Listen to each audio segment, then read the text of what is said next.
ច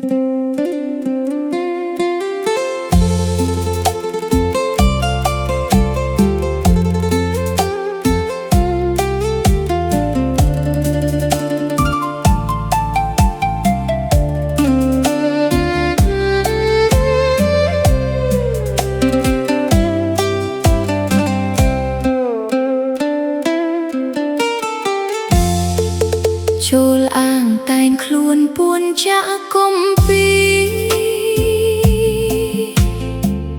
អរុននារីវដូនជីក្មេង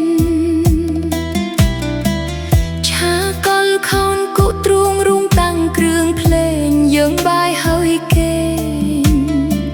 ស្ដាប់ភ្លេងក្នុងឡាងផ្កា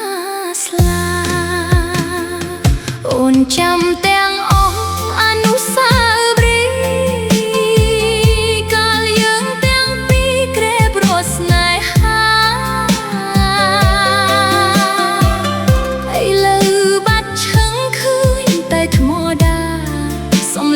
សបាយព្រឺព្រួយអែលអាងផ្កាស្លាខ្លាយជាមរណៈពន្លកកំរះព្រៅដោះឡើងវិញហើយបាត់តែត្រានត្រើយទ្រូងអូនអួលអាក់ភ្នោមួយយើងសាំង